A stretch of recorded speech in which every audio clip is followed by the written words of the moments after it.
Hi, this video is from interview.com. Interview.com is a job portal. If you're looking for a job, you can post your resume with us. In this video, I'm going to talk about SQL constraints example. The SQL constraints are used to specify rules for the data in a table. If there is any violation between the constraint and the data action, the action is aborted by the constraint. Constraints can be specified when the table is created or after the table creation. In SQL, we have the following basic constraints: not null, unique, primary key, and foreign key. Not null indicates that a column cannot store null value. So when you try to insert a null value and you have a constraint for that particular column not null, you will get an error. It will not allow you to enter null for the null constraint column.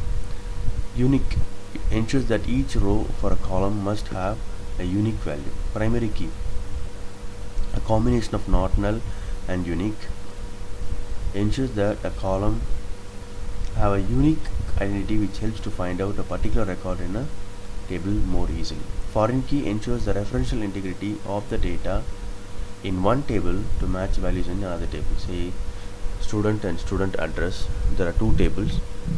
You want to maintain a relationship between these two, you can have a foreign key. So student address table primary key will become a foreign key in the student table. So let's see an example so that you can understand. I'm going to create a table called student with 7 columns, and if you see here the column values, I'm introducing a constraint called not null for the last name. What does that mean? The moment I introduce it, when you try to insert null value to this last name column, you will get an issue, you will get an error. It will not allow null values for the last name. Let's create this table with not null constraint for last name. Looks like the table is created. So last name, I have given a rule saying please don't allow null values. Okay, so now how do I prove that the constraint not null works? So I'm going to insert a record into the student table. So insert into student values.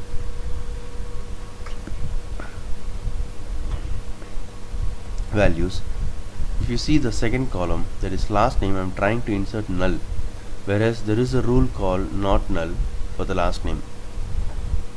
Actually speaking, when I execute this, we should get an error saying that null is not allowed for last name, because that's the constraint that we have. So it clearly says column last name cannot accept a null value.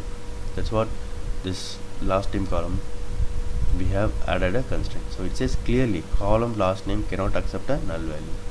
So I am going to execute the other query.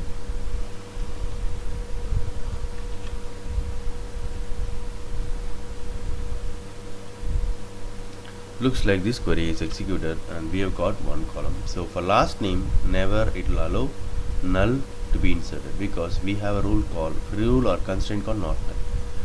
This is the purpose of constraint. Hope this video is useful. Thank you and all the best.